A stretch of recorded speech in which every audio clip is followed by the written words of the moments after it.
Okay, lots of sunshine today. 80 degrees was our high temperature, normal 57, so a good 23 degrees above average. 84, the record high set back in 1910.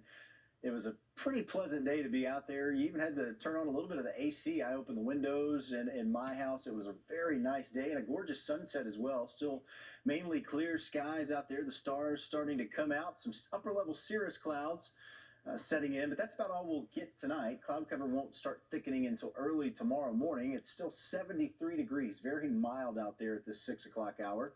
The dew point at 41, humidity at 31%, and the pressure holding steady at 29.88. We have clear skies in Grayson County tonight, 72 degrees on the square there, and 70 degrees in Columbia as the sun has set in Adair County. A nice Monday evening. Here is Doppler Max HD. We've got satellite imagery mixed in as well. You see those high clouds showing up on the satellite, still very light in nature. That's because they're not very thick clouds on our satellite. No reflectivity, no rain showing up on the map, as well as high pressure is still in control of our weather. Things are quiet in Kentucky right now. We're sandwiched between an area of high pressure. We've got clockwise spin, sending in some southwesterly winds, and this low pressure to our northwest. You have a little bit of a gradient out there. It was windy today. We had peak wind gusts up to 29 miles per hour, but these two pressure systems are causing those winds. You can see those are flowing pretty well out of the southwest.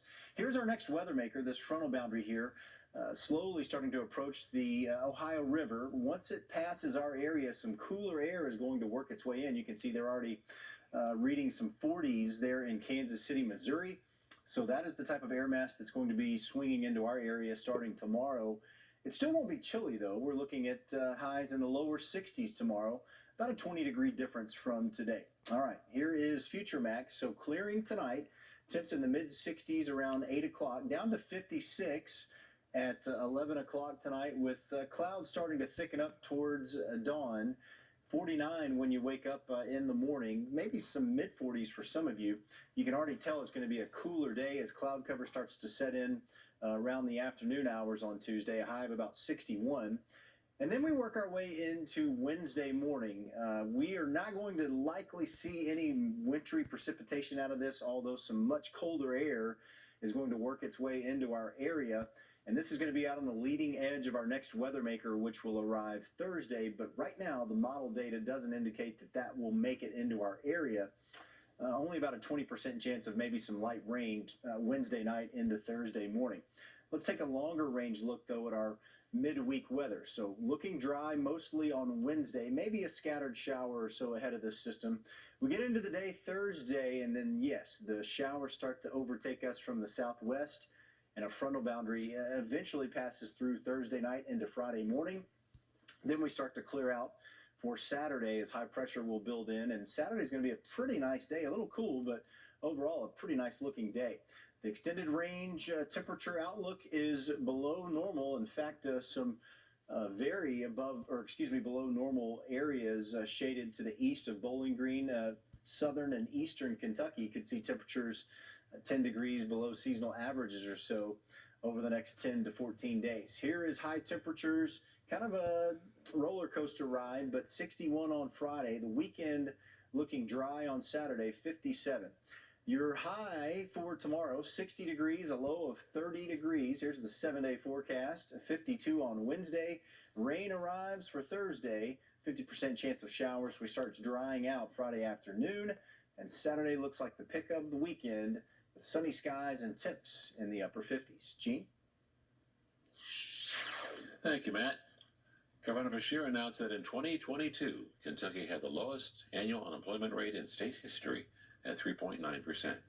The U.S. Bureau of Labor Statistics estimates that the number of employed Kentuckians for 2022 was 1,968,121.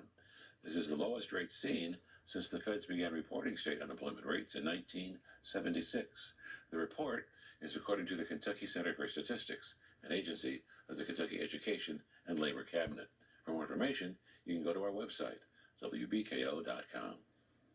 The U.S. is taking significant steps to combat food insecurity around the world, but as many Americans are already contending with higher tabs at the grocery store, millions of households are set to see key additional benefits expire, which could lead to a bigger hunger crisis in some communities. Mike Valerio has the story. The war in Ukraine exacerbating global food insecurity. Last week, the Biden administration announced 3 new partnerships in an effort to boost Ukraine's agricultural sector and help supply the country's grain to the world. We've got to do 2 things at once.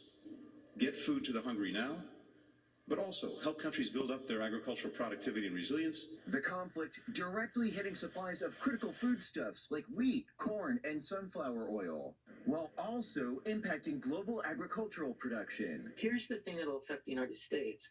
25% of the world's export of nitrogen-based fertilizer comes from Russia, Ukraine. And we don't have a viable substitute for that yet.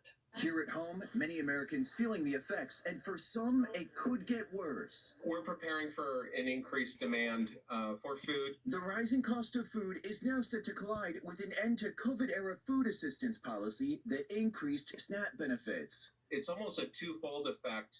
The benefit levels going down, and people are already struggling with high food prices. An estimated 16 million households receiving SNAP benefits will see them decrease by at least $95 a month beginning this month. But as food banks prepare to provide increased assistance to those in need, there is hope that a strong jobs market and improving wages will soften the blow. In Los Angeles, I'm Mike Valerio.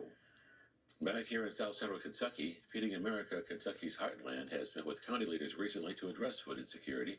According to the nonprofit, in the 42 counties they serve, 1 in 7 adults and 1 in 5 children is faced with hunger every day.